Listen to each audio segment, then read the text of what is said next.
Good afternoon. What's up, y'all? It's 10-3 time in Tennessee. Welcome on into the show today. Wes Rucker coming to you from the WBIR, the 10 Streaming Center, the one that I've tried to give a nickname to, and so far not winning that battle. But, you know, it's a battle, not a war. You know, we'll see who wins in the long run. Welcome on in. Hope you're doing well. Hope you're having a good day. It's been a beautiful day, at least to this point.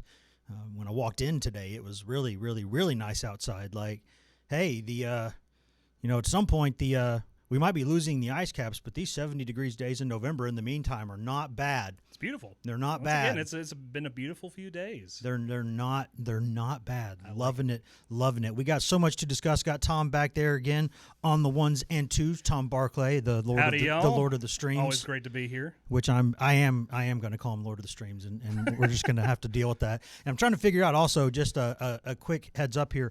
I am sitting a couple inches, I think, too far away from the table from where I normally am. Okay. And I'm trying to move it, and it's not wanting to move so much. So I'm kind of working on the posture as we go here. Head on a swivel. It's live. It's live television, live broadcasting. We got it figured out. No big deal. We got a lot to discuss on the show though today. If I can get my posture correct. Good news for Tennessee with JP Estrella. We're going to talk about that. There was a lot of fear there, obviously, with the way he went down and the way it looked and his emotions, which you could understand given what he had been through in the past year. So we'll talk about that. As we keep mentioning, it is Tennessee-Florida football week. Like, it is.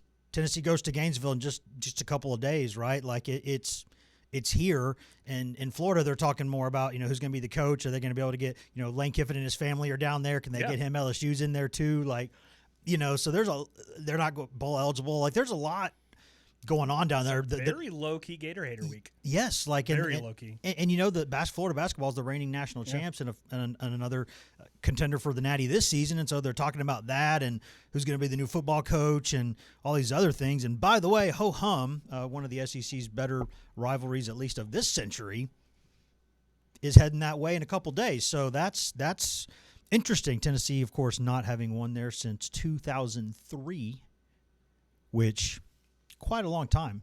And fun fact, I was covering that game, and I think my one of my colleagues, Emily, was maybe 2 years old, maybe, when that happened. So, and I was covering it. So that tells you how old that I am getting. I started in the business at 17, but I'm pretty old. So I covered that game, and that was the last time Tennessee won down there. And since then, I've covered a whole lot of Tennessee losses down there. So there's been a lot of stuff to talk about there. But in Gainesville, and I understand this. It's like, hey, who's going to be the next coach? Who's that coach going to be able to keep from the portal? What's the recruiting class going to? Is it going to be able to hold together? Straw poll. Who even knows the name of the interim coach down there? I do, but if you were to right now, like person on the street, if we were to talk, and this would have been a good idea, walk around Market Square with a live camera and just ask people, do you know who the name of Florida's interim football coach? By the way, I'm saying maybe 10% would know it. Maybe. It'd be a small sample size, so it wouldn't really be the most scientific poll ever, but you would walk around Market Square now. By the way, who's Florida's interim football coach right now? Who's the acting head coach? People would be like, I don't know. 10% tops would probably know that. So but it is Tennessee-Florida week. Tennessee's still favored by about 3.5 points. I still don't think Tennessee wins the game because I've seen a billion losses in a row down there. Come on. Listen, here's the thing. I've said this, and I've said this all week. I'll say it again. I do not pick Tennessee football to win in Gainesville. I just don't pick it. It has to happen more than it has happened for me to ever really start picking it. And given the situation, would I be shocked? Would I be shocked if it happened this season? No, I wouldn't. But would I bet a penny on it? No. And I'm not like a sports bettor except for the annual NCAA bracket stuff in the office that we do, which I guess, it's technically illegal, but you'd have to put everybody in jail for doing it because that's what we do. All of us everywhere do that and always have. And so there's that. And then fantasy football, like with my siblings and stuff but other than that, like in terms of like games and stuff, I don't bet. I'm not ethically opposed to it. I just don't do it. But if I were, someone who did that and you said, would you put a penny on Tennessee winning Gainesville? No, I wouldn't. And maybe you would, and that's cool. That's, hey, they say it's a new year. In Tennessee, the interviews this week, coaches and players, it's new year. None of that stuff matters. The interviews down in Gainesville with the acting head coach, interim head coach, some of the players, they're all saying, hey, the past doesn't matter. It's a new year, yada, yada. That's Tennessee's a good football team. Everybody's saying the past doesn't matter. I've heard that for 20 years. For 20-plus years, really 30, even before I really got into the business, every year, Tennessee's, the past doesn't matter in this series. It's all in the past. It didn't matter, yada, yada. 30 years I've been hearing it. Hadn't changed really anything going on down there, especially. It's now, if they were playing up here this week, I'd pick Tennessee to win by touchdown, 10, 7, 10 points, something like that. Down there, every year, Kentucky football playing Tennessee football playing Florida. Every year, those teams in those games do things they do not do the rest of the season. If you were to make a list of like the 10 dumbest football plays that I've seen in my time covering Tennessee, at least 6 or 7 probably are against Florida. Probably. That's just what happens in this series. So, again, I'm not – there'll be times where I say I think Tennessee's going to win this game. In basketball, football, baseball, hey, I'm not being negative here. I'm just saying, like, if you were to put a gun to the dome and say, what do you think? Anytime Tennessee's in Gainesville playing football, I think Florida wins. So we'll talk about that more as we go on today. Also, congratulations to Zakai Ziegler. Should have mentioned this earlier. He is going to play for the Puerto Rico national team in basketball. So I covered the young man for 4 years. Did not know he was eligible for the Puerto Rico national team. Candidly, hand in the air. Didn't know it. I didn't. And not that I walk around just asking people, by the way, hi, it's nice to meet you. My name is Wes. Are you Puerto Rican by chance? It's not like, they're usually the first thing that comes up in conversation. So I didn't know that he was eligible to play for the Puerto Rico national team. It's kind of funny that there is a Puerto Rico national team because it's American, but not a state, so it's its own national team. And so, hey, if we merge those in baseball, we'd be in good shape. Merge Puerto Rico baseball, we're in good shape there. But he's going to play for the Puerto Rico national team. And where he's been playing is over in the Paris suburbs. He's been playing in the French league, Nanterre 92. That's probably the worst pronunciation ever. But it's in the western suburbs of Paris where it's located, and it's a good club, and he plays there. And the French league is a good league, so that's where he is. Congratulations to him for playing for the Puerto Rico national team. That will be a way for him to keep playing basketball occasionally in the States. So they're going to play a lot of games here. So that's good to see and fun to see, and I hope that's a long and fruitful relationship for both of them. But we will start first with J.P. Estrella. Good news for Tennessee there. And I think we need to be careful about this. I don't think that it is necessarily just like a bone bruise. I don't know if just calling it a bone bruise is the best way to do that, but it is a situation where that's the main thing that it is. The main thing that it is it's a bone bruise. So we'll see on the length that he's out there. I was hoping to get some of this the sound and audio video from the pressers and everything today before we went live, but they haven't been uploaded in time. And again, I've said this yesterday. One issue that I'm gonna have here is that the time of this during basketball season is going to be that when we're doing this show live every day, it's going to be a couple times a week when basketball pressers and practice are going on. So, we're going to have to be kind of flying blind in some ways there, and we'll get the news, and whether it's Tom, Maddie, whoever's producing, we'll be looking it up, trying to get that info as we're doing the show. But just frankly, because of the way the timing is there's going to be times where, we might be learning it at the same time. If you're listening and watching to this, there's a chance that's going to happen where it's going to be, oh, there's the text there. That's what's going on. So we'll monitor that. But I don't want to put a timetable on that. We'll see if we get information on that, but it's not like a long-term deal. So obviously Tennessee's got big games coming up the next couple weeks. Tennessee State is not one of them. Tennessee State tomorrow night, which I believe Elijah and I will be down at the Food Center covering that game. So we'll be down there for that. Tennessee's going to be fine without Estrella in that game. They're okay. I'm glad Tennessee's playing Tennessee State because too often Tennessee plays all the other teams in the state and not Tennessee State. I'm glad that they've gotten some stuff worked out to play those guys finally. They're doling out checks all over the state for some of these other schools, and I'm glad they're doing it, but Tennessee State needs to be on that list, and I'm glad they're getting their check this year. But Tennessee's going to be okay in that game without Estrella. That's not a big deal. But coming up, you look at that schedule coming up next week in Vegas, playing Rutgers to lead off. Then you're going and playing the next day Houston in the Elite Eight rematch. That's a huge basketball game. And then you're playing another probably quality opponent the day or two after that. There's not a lot of weak teams in that Players' Championship field. And then after that, you've got some big ones coming up. You got Syracuse. It's at Syracuse up there in the Carrier Dome. And then you've got after that, I don't want to say hosting Illinois because it's in Nashville, but they're basically hosting Nashville in Bridgestone Arena, which is good for Tennessee anytime you can play in that building because you're going to play there in most SEC tournaments. And occasionally there could be NCAA regionals and things there. So, yeah, you want to play in that building every time you can. Plus, you're the flagship program in the state of Tennessee, so you need to be playing in the state capitol from time to time. Not football, I don't think, unless you can occasionally do maybe the Titans' new stadium. You could get some stuff there. I don't love neutral site regular season football games. I just don't love them, but I understand why you would do that. But in basketball,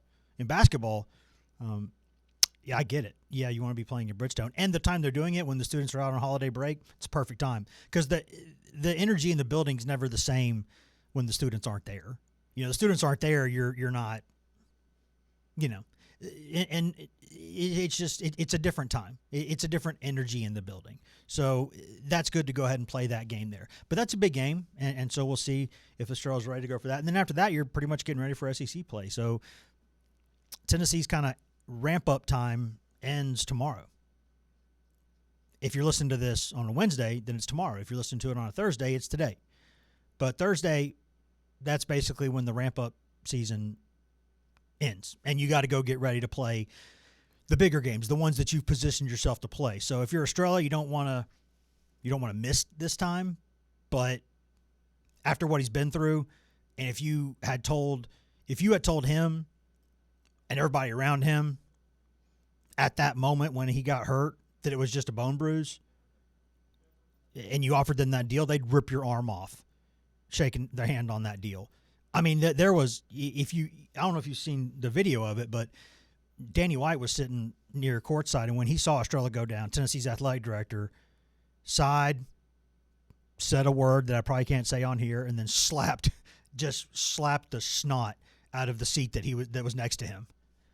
He was like, "You got to be kidding me! You got to be kidding me!" He was lit up from that, and so everybody else was sort of having similar vibes. And so if you told them then, hey, that this is what it is, they'd accept that.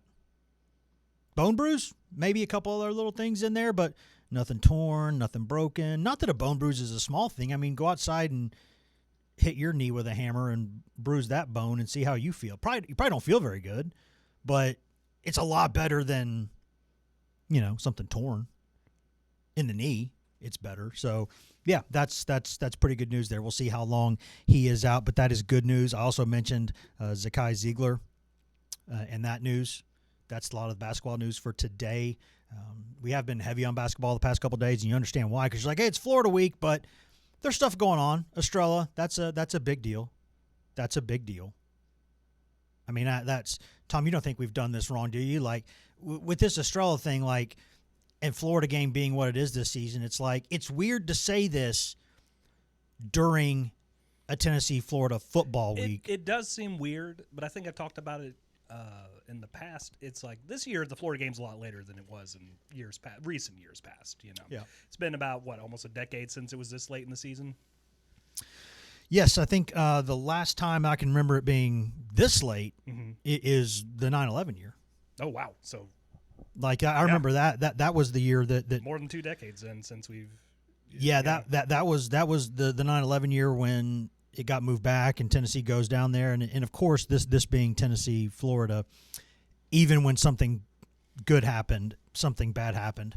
Audio is going in and out here in my pocket. Don't worry about it. It sounded good on my end. I got to figure this out. I don't know what's going on in my pack today. I'm going to work on this, Tom.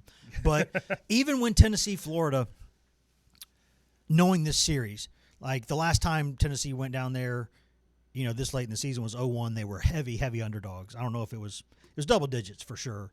And then little Travis Stevens ran for about 542 yards in one game, it felt like, and a bunch of touchdowns. Tennessee stuns Florida down there. The team flies back, and there's a celebration when the team gets back to Knoxville, and they're walking around with roses in their mouth because all they got to do go beat LSU in the SEC championship game, and they're playing for a natty, going to the Rose Bowl. And then in that game, Tennessee hurts LSU's quarterback. The backup comes in, lights them up. Matt Mock running around. Old Matty Mock running around, can't be stopped. LSU stuns Tennessee, Nick Saban's LSU Tigers, and they win the SEC title. And so even when Tennessee goes down there to Gainesville and something good happens, then something bad happens just because it's the vibes are what they are. But it's just weird that it's Wednesday. It's weird, first off, that people probably don't know the name of Florida's coach right now. That's weird. But it's also weird that it's just like, nobody's kind of talking about this. Like there's, neither of these teams, obviously Florida's not going to a bowl. Tennessee almost certainly not going to the college football playoff. And so it doesn't have the luster that some of these other games are going to have the next couple of weeks with all these things. It's just not. Now here, it's Tennessee, Florida week. So people are going to wake up Saturday ready. Like people are going to wake up Saturday and be like, all right, I'm going to see those uniforms. I'm going to get mad. I'm ready to go. It's down there in that viper pit of the swamp down there at night. Gonna show these old boys from Florida a thing or two. Like that's going to – but in the build-up to it, it's kind of like, oh, how's Estrella's knee in basketball? What's going on? Like there's just – what's going on with Caldwell and her bunch. Like, they're going to get things kind of, back to where they kind of should be. And all that's the talk. That's the talk. But you listen to Florida and Billy Gonzalez. I took a couple notes from his presser. Like I didn't go pull the audio because I was like, does anybody even know who this is? We got to put it's Florida's coach. We got to put his name on the screen because people aren't going to know who it is, right? But he did say that he thinks the team understands the seriousness of this rivalry. He said that he believes the team will be excited to get ready to go compete and play, and that at the end of the day, it's a Tennessee-Florida game. So they're going to be ready to go, and they're back in the swamp. So for them, it's their first time playing, I think, in the swamp in like a month. So, or close to that. So, or this month at least. So he said they'll be excited about that. And I mean, their season now comes down to their coach has been fired. They don't know what's going on. Nobody knows who's going to be there and who's not as soon as the season ends. And it is going to end for them in 10 days. And so they're hosting Tennessee and they're hosting Florida State, two of their three biggest rivals, in back-to-back weeks. So they're trying to kind of rally around the flag for each other and win the game, which is a smart thing to do as a coach because it's the only thing you can do as a coach. That's the only way. If you're looking at this from Florida's point of view, maybe three things. But the biggest thing is that you can rally those guys around playing a rivalry game or two rivalry games in back-to-back weeks. Tennessee this week, and then no matter what happens, you get Florida State coming to your house the next week, so you're getting excited for those games. And a lot of those guys in that state, obviously, on that roster come from that state, so they're Florida and Florida State, doesn't matter what the records are, they're going to be excited to play. And for Tennessee, you would think it's the same thing, but for the in-state guys down there, it's probably not. But if those guys are on that Florida team, if they've been on that team for 3 years, the past 3 years, and this is their fourth, they've lost to Tennessee twice. If it's their second year or third year, they've lost to Tennessee once. So these guys have lost games to Tennessee. And they got that treatment last season in Neyland, where it was a really good game. They made some big plays. They lose the game. So from their point of view, you remember that stuff. And they did say that at Florida, basically during the summer, what they do is they kind of cycle it, the big rivalry games during the summer. And so they keep playing those games like on a loop in the complex and show players from time to time. And then when it comes like this week, it's Tennessee week, they're going to have film sessions where they're just going to show this stuff. And not just highlights from the past couple years and last year's loss and all that. They're showing the old days of them lighting up Peyton Manning and sacking him, and the Hail Mary down there a couple years ago, and the Jabbar Gaffney catch no catch thing, like all these years. So they're playing the highlights and the lowlights, and just letting people know, by the way, here's the list of guys in this rivalry who have become like NFL superstars, guys that played in this game. And it's not the most classic SEC rivalry, because they didn't start playing every year until 1990. And by the way, this will be Tennessee's last trip to the Swamp until 2029. So things are about to change. Remember, they've gone to the permanent opponents, in Tennessee, Florida, understandably, was not prioritized like some of the others were. Like if you're Tennessee, the ones you got to play, in my opinion, are the ones the SEC gave them. Alabama, Vandy, Kentucky, in that order. Those are the three you got to play. And those are the ones that they got. I think they got it right. But because of that, this will be the last time Tennessee, they play Florida until 2 years from now. And then it'll be the last time until 2029 that they go down to Gainesville. So kind of a sad way for the annual part of this rivalry to end up. It's odd. It's very odd. Bit of a sad sack bowl, you know, but considering what the rivalry has been. Mm-hmm. But these things go in cycles, right? I mean, before Tennessee played Florida every year, like Auburn was a much bigger game. There were times where other things have mattered. Like the evergreen things for Tennessee over the years are those three that I mentioned. Those are the three biggest. You got Tennessee Bama, which is historically the most important game in Southern college football. Historically. Because the Iron Bowl they didn't play for a long time, and Auburn wasn't as consistently kind of good as Tennessee was, and there's in terms of the, for 100 plus years they've said you don't schedule a wedding or a funeral on the third Saturday in October, because nobody's going to show up, not even the priest or the reverend. So there's no deep connection in that way.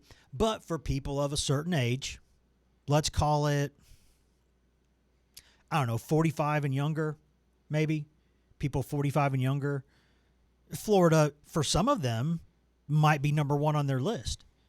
Now, I think I'd say people like 45 to 30. People 30 to 45 probably, Tennessee fans. That group of people, more of them would list Florida. People under 30 are back to Alabama probably as the number one. So, but historically speaking, it's not the most significant rivalry for Tennessee. But there for a good 20 years, especially 10, 15 years, it's the biggest game in not just the SEC, but one of the biggest games in college football every single season. You made sure it was circled in a Sharpie nationally every September. Circle it in a Sharpie. Whoever wins this game might be playing for a national championship. You could set your watch by it there for a while. So if you're of that age, then yeah, it's, and we where I came from, we did stories like this and did polls and talked to people, and everybody else, a lot of other people who have covered Tennessee have done it. Because of where Tennessee is located, what's it, 7 states, I think, that border Tennessee? I think it's 7, and I think that's tied for most in the country. And so Tennessee's rivalries are different from a lot of other people's in that where you live in this oddly shaped state determines maybe who your biggest enemy is. It's actually 8.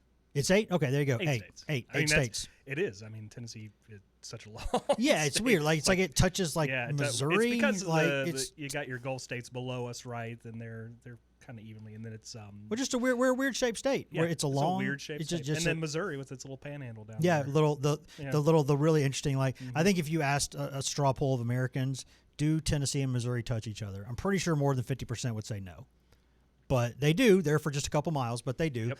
And so, but where you live determines maybe who your biggest. Like if you live in Chattanooga, it's going to be Georgia, probably maybe Alabama, but a lot of Georgia. If you live in North Georgia, or probably Georgia's your biggest. You know, you live south of Nashville, it's obviously Alabama. You live in Nashville, it's probably still Alabama, but could be a little bit of Vandy in there. And then north of there, you're getting close to Kentucky. And if you live in Jellicoe, it's Kentucky. You know, if you live in the Tri-Cities, you know, you might just really hate Virginia Tech because it's taken some players from Tennessee over the years, you know, back when Beamer was there, and they were, and maybe now with Franklin going there, we'll see if they get there again. But, and then if you live in Memphis, it might be Ole Miss or Mississippi State, who you just really don't like, probably Ole Miss. And so it just, there are like 4 or 5 that could qualify as like these are the big ones. But for Tennessee fans of a certain age, 30 to 45, maybe, somewhere around there, a lot of them would say Florida, and I can't say they're wrong.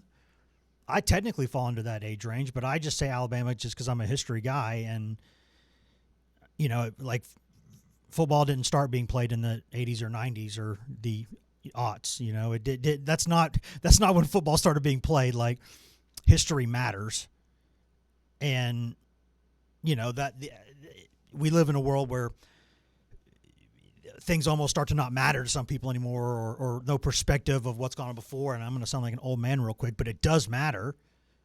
And in this world of super conferences and, you know, title sponsors run amok, and, you know, all the stuff that we ghouls in the TV industry are doing to the game, you know, all these things.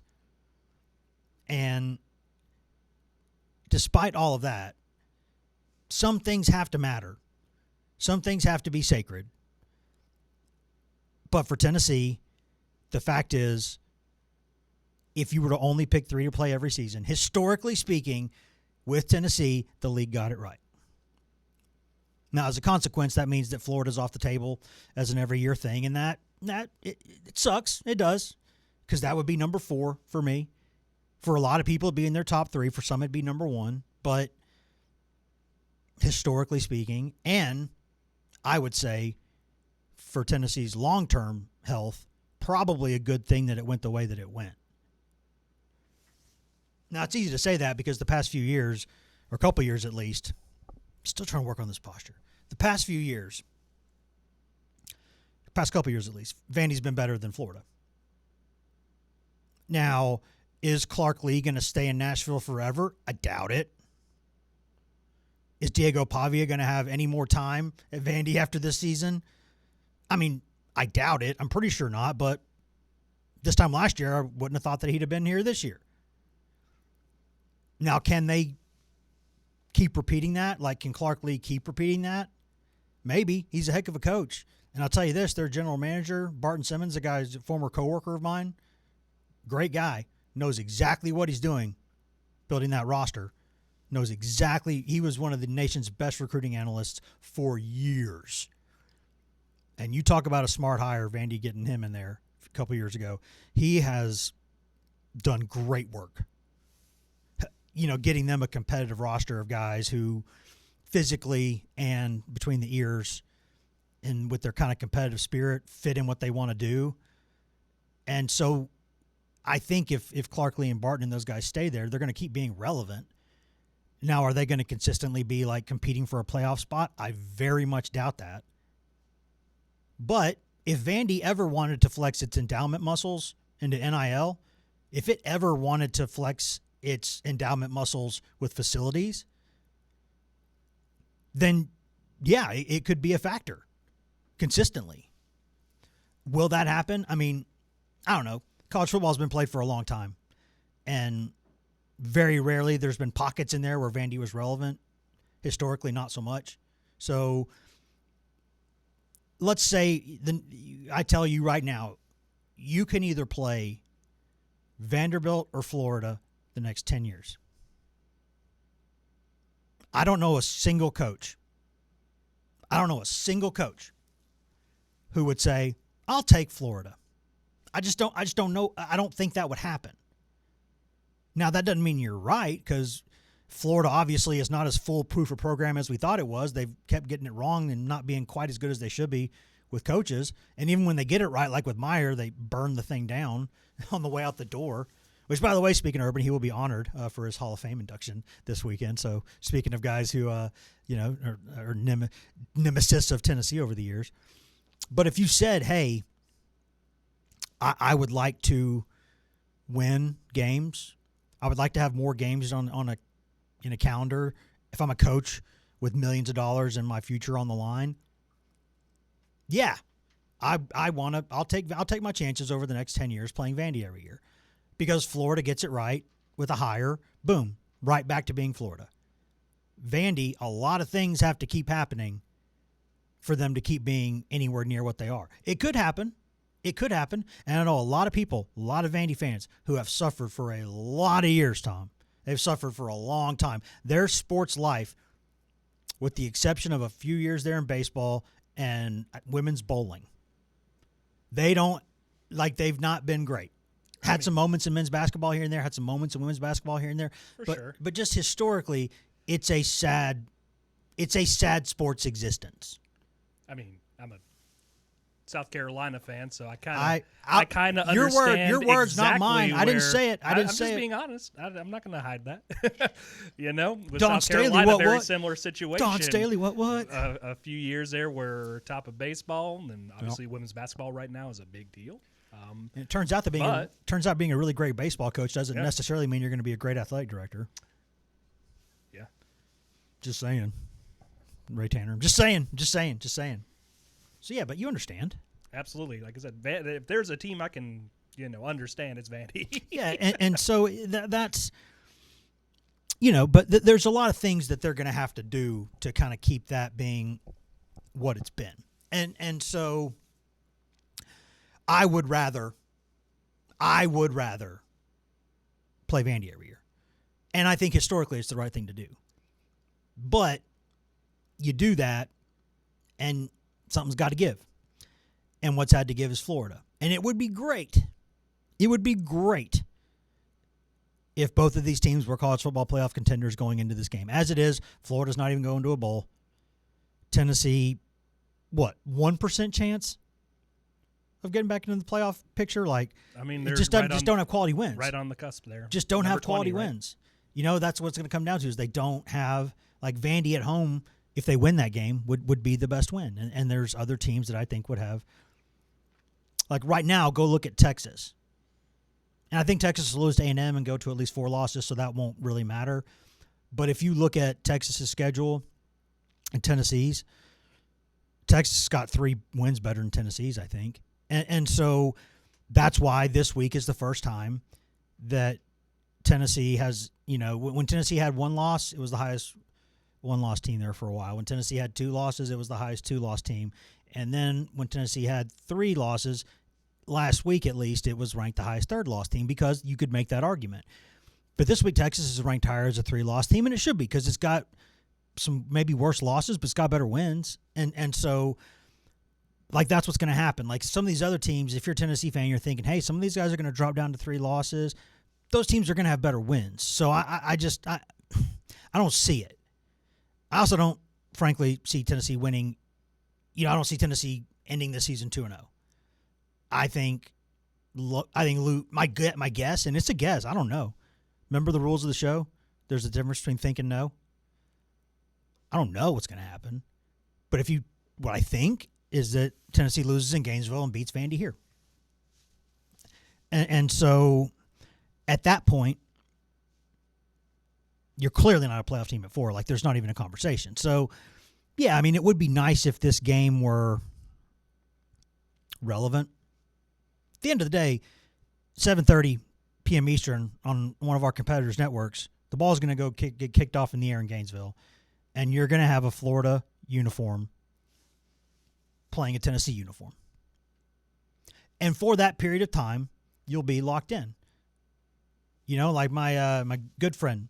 Can't wait to have him on the program at some point. Spencer Hall does some stuff for SEC Networks. Got his own shop down there. Does some awesome stuff. Known him for years. One of the funniest people in all of sports media.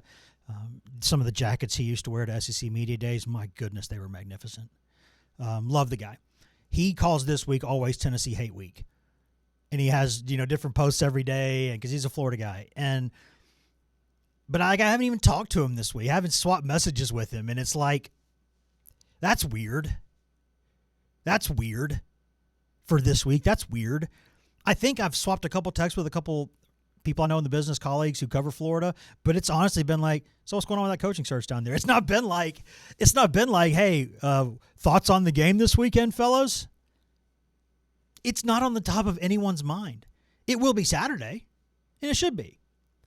And who knows? We got 2 more episodes this week. We'll dial it in. We'll like Rick Barnes said to Jalen Carey last week, you know why you're sitting on the bench? Because you're not dialed in. Dial in, you'll be back out there on the floor. So we'll dial in. We'll get there. But it's sad that this is the final annual Tennessee-Florida game, at least for a while. Can we not sit here and just be honest about that and say it's kind of sad? With all the great moments in this rivalry. And I say great, obviously from an objective point of view. If you're a Tennessee fan, there's a lot of moments that you just hated. If there's Florida fans, there's probably more moments that you've loved than hated, but a few that you've really hated. Tennessee has a couple times taken your Florida Gators and prevented them from playing for championships. So, yeah, but that's what makes rivalries great. What makes a rivalry great is both teams at their very best can be national championship good. That makes rivalries better. And a history of one team losing this game, either team, that directly getting in the way of their championship aspirations, that makes a good rivalry. The stakes of it make it, it's not, bragging rights are great, right? I want to beat my idiot brother in everything that we do. Everything. My sister too. Everything that we do, I want to beat them. But so bragging rights are good.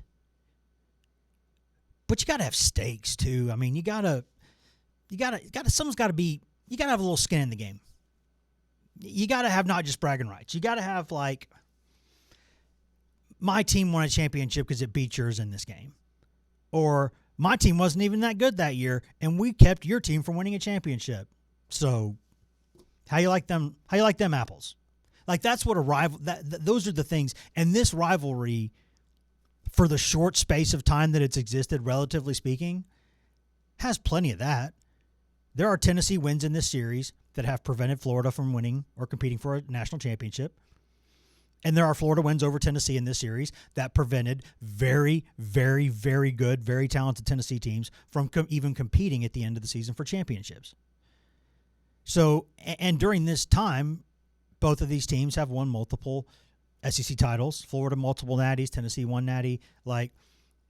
These were the before Georgia got its head removed from its posterior and got itself going to what it should always be as a program. This was the game, man. Alabama was kind of in the weeds there for a while. Georgia was kind of stuck in either third gear or then up to fourth gear, but not quite in fifth gear. LSU went through an interesting couple of periods there before we're LSU again. There was nobody else. Auburn was Auburn, so you just never knew year to year. Auburn's the king of we'll win a natty and then we'll just suck for 3 years. That's, hey, things haven't been good for a while, but, we'll go buy Cam Newton and then we'll go win a natty. And then we'll just, again, not be good for a while. And then we'll have another really good quarterback, get a good coach, and we'll have a cycled up year where we're, boom, right there playing for a title again. And then we'll be weird for a while and irrelevant. And so, but there for a time, this was the game. This was the game. Not just in the SEC, it was the game for a decade. In college football, for a good chunk of that decade, the game. And right now, it's it's a game. It was the game Now it's a game. And it's sad that it's kind of going out the way that it is. But the flip side to that, with all the misery Tennessee's had in Gainesville, so much so that over the years, I don't even care what either team's record is. I don't care. You put the 06, 07 Patriots, mid-'80s Bears, put them in Tennessee uniforms, take them down to Gainesville, I'm picking a loss. That's just, I've seen that a lot. And there are a lot of people who are probably in the same camp, people who are actually big Tennessee fans, because I'm sitting here from the media. I'm talking about big Tennessee fans who see this, that's a loss. But you go win this game, Tennessee has a chance this season, as frustrating as it has been. And you can sit here and say all day, hey, this was supposed to be like an 8 or 9 win team. I agreed. That's what I said going into the year. Problem is, then you watch the games. And when you watch the games, you see crystal clear this should be a one-loss football team right now, at most. It should be. Should be a one-loss football team. Oklahoma, I know Oklahoma went down to Bama and won the next week. I know. But Tennessee had no business losing that football game. Georgia game, Tennessee had, 5 chances to make one play and win it? At home, both games. This should be a one-loss football team. So you can sit here all day long and say expectations are what they are, preseason going into it, and I think that does matter. I do think that matters. But this should not be a 3-loss football team. And that is frustrating. And you, the Tennessee fans out there, don't have to listen to anybody tell you it's not. You don't have to listen to one person tell you that, hey, these expectations are what they are. Maybe you're being a little spoiled. No, you're not. You have every right, with the games that we have seen this season, to think this should be a one-loss football team. In the driver's seat to go to the college football playoff, be in the position like Ole Miss is in right now. That's the position Tennessee should be in. And that's not even including Alabama, which, by the way, until one of the most decisive plays I've ever seen there at the end of the half, dude, that's a football game. You're right in that thing. Alabama ain't great. You're right there in that game. So, but I'll count that as an L. Go ahead and put that as an L. Those other 2 L's, they should be wins. So you don't have to listen to anybody talk down to you and tell you you don't have the right to be a little bit cross with this being the way it is. Now, as I said on Tape Room on Sunday night, this isn't like a fire everybody kind of situation. I don't care what happens the next 2 weeks. This is not a clean the house situation. I do think there are some changes that need to be made, just a couple, at least here and there, because you got to fine-tune this. You got to get more discipline. There's some things you just got to do. And it's obviously not been perfect. Like, you can't just sit there and say, hey, it's a great year. Hype, great year. You can't. No, it's not. But whatever happened to, like, just regular disappointment? Or like, ho-hum, that kind of sucked. Let's get him next year. Like, we've got this situation now built up. We got this situation built up to where coaches are getting extended every year. They're getting extensions and raises, or they're getting fired, or their seat's getting warm. One of those 3 things is happening after every season. So we've left no place to put seasons like this one, where it's like, it's not what you wanted, should have been a little better, but expectations were what they were, and, it's not the end of the world. Hey, it's just a couple breaks away from being better. Just go fix those things next year, and you'll be okay. There's nowhere to put that category. Doesn't exist anymore unless we kind of reinvent it. We have to, it'd be like bringing back like a VHS tape. Like, you got to reintroduce this thing. People don't know what this is. People aren't aware that this used to be something that existed. But it's not even like a VHS tape because it's still good. Like, that category exists and it's okay. But as frustrating as this season has been, and again, don't let anybody tell you it's not, because it is. Don't let anybody sit there and tell you don't have a right to be upset. You do. Now, should you be burning things and firing people and being hateful on social media? No, you should not. No, you should not. But you can be upset. But what this season still can do is go in there and end with your first win in Gainesville since 2003. Nothing to sneeze at there. And the last year, this is an annual rivalry, go down there and beat them. That's something. That's tangible. You can take something away from this season if you go do that. You've taken something, some joy out of the season. And then the following week, like that, those social media posts that are like, John Doe has a chance to do the funniest thing here. Tennessee's John Doe. The next week, Tennessee can do the funniest thing, which is completely eliminate Vanderbilt from the college football playoff. And is that funny? Objectively speaking, from a neutral point of view, yes, it is funny. To anybody but a Vandy fan, it'd be for a Vandy fan, it'd be a nightmare. But for Tennessee fans, of course, it's hilarious. I think objectively, for college football writ large, it's sad, but also kind of funny. And so if you're Tennessee, that's what you have in front of you. The next 2 weeks, you actually have something tangible in front of you that you can go do. And even if you lose this week, you still have something tangible you can go do next week. You can go win in Gainesville for the first time in like 22 years or whatever, 23 years, however long it's been. It's a streak that could buy beer. That's how long it's been. And so then you can take what's the best season in your in-state rivals' history in a long time and just soil it. And that, so if I'm sitting here, if I'm a Tennessee fan and I'm trying to go through this situation, that to me, winning these next two games puts something decent on this season. Like, you don't walk away with nothing. That great, probably an all-time, one of the 10 all-time GIFs that exists on the internet is Denzel Washington. I'm getting out of here with something.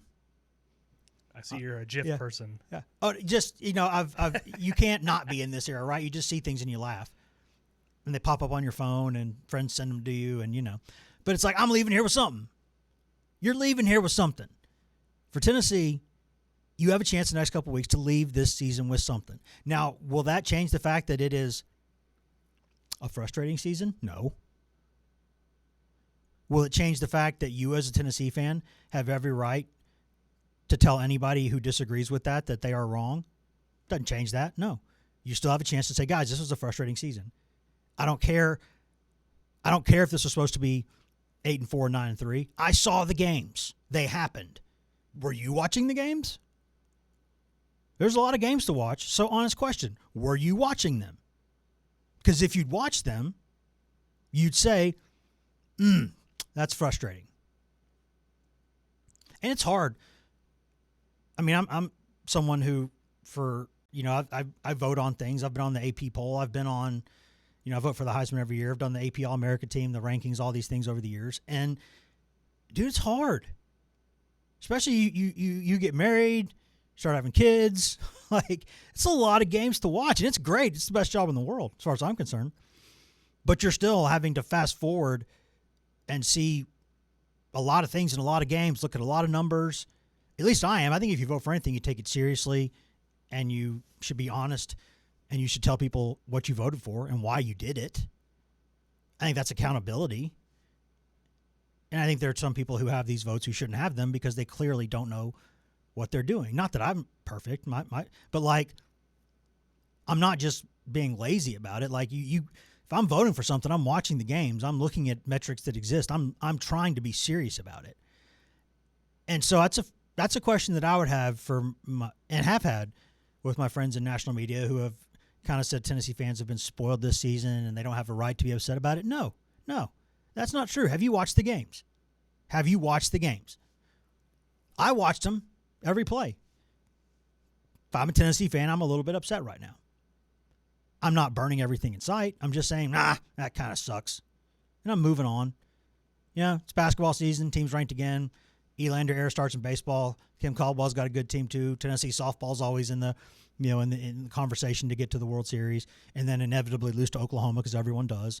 But still get there. And there's a lot to. Tennessee's competing in every sport now.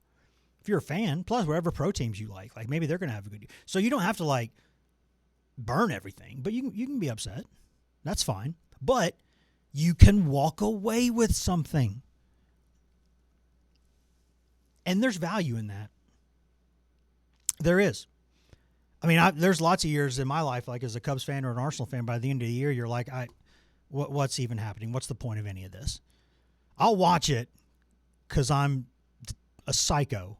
But, yeah, it's a nice day. Go out and do something. You know what I mean? Go out and do something. Well, why are you subjecting yourself to this? This Tennessee football season is not like that. No matter what happens. The bowl game might be like that. Honestly, it might. I don't know. Whatever it is, it might be like that. But the next 2 weeks are not. Because you can go win in Gainesville for the first time in forever.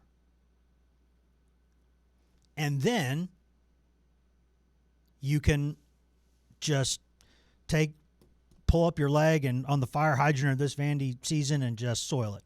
You can do that. I think am I crazy, Tom? That sounds like something tangible to me. I think so. I think you can hang your season up on that one for sure. Yeah, you're not going to have a parade, but. No, but you can at least pat yourself on the back that it was, you managed it. Right? Yes. You managed it. Because if you are. Now, I would say this is where I think personally and sports-wise, my opinions diverge on this. Because I think personally, when you yourself are in a bad situation, the worst thing you can do, we've all done it, we usually don't mean to, but you take other people around you and you try to drag them into it. You try to, you make them miserable too so they understand how much agony you're going through in the moment, right? Subconsciously, people who do it intentionally, they're just bad people. But people who don't mean to do it, it happens, but you don't it's not good. But now sports wise, if my team is miserable, the very best thing that I can do is make you just as miserable. That's what I can do. I'm not going to like this offseason. It was not a fun season. It could have been more, yada, yada. We'll see what next season's like. And before you get to that period where you're ramping up and getting excited for the next season, you kind of got to put your emotions and frustrations from the other one to bed, right? Spend more time with the family. Remember that they exist. You do things. You do things. But the best thing you can do in sports is make sure that the teams you dislike are as unhappy as they can be going into the offseason too. That is the motivation. It's the motivation. I think it's one way of looking at it, I guess. No, I don't. That's why, personally, and then sports-wise, I feel like it didn't used to different things. Didn't used to be this way. Maybe before the playoff format. Really? I feel like I don't know. Now it feels like if it feels like you have a low chance or no chance of getting in the playoffs, it's like the equivalent of garbage time at the end of the season. Well, the good argument, and it goes, and I think it's a good debate. Is do you cheer for other teams in your league, like in the postseason and in other games like that? Because you could argue that them doing well helps the image of your league, which helps your recruiting. But you could also say that it doesn't matter because that just means that team's still going to have a better chance of getting players that you and they both want. So, and you just don't want to see a rival fan base happy. So it's like, it's. I see both sides of that argument, and frankly, I don't know that one is superior to the other. I don't know enough to really have. I can't sit here and say maybe what I'm leaning one way or the other, but I don't know that conclusively which way is better. Yeah, it's fair, and but even before the playoff structure, it's still. But emotionally, it's still a big deal. Emotionally, I think about this. As a Cubs fan, I never want the Cardinals to win anything. I want them to go. Do I tell them? I want them to go 0-162. I don't wish injuries on anybody, but I want them to lose every game they ever play, and I want them to lose it 100-0. That's what I want. I went to school out in Missouri, right? I formed because there really wasn't a whole fan base where I was from. Hey, the toasted ravioli is great. You. The toasted ravioli is great, and I like Conzo Martin. He's from St. Louis. Other than that, it's a family thing, man. It's St. Louis is a rivalry as bitter as they come. I feel like it's the same thing with me with like for the Cubs. I mean for Arsenal with Tottenham Hotspur, and for the U.S. national team with the Mexico national team. Like I don't want the chief rival of my favorite teams to ever win anything.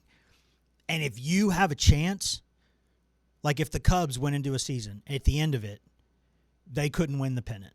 Or they couldn't win the division. They couldn't get to the playoffs. But the Cardinals could, and you go there or they come to your place and you beat them, and they don't get to be in the playoffs either.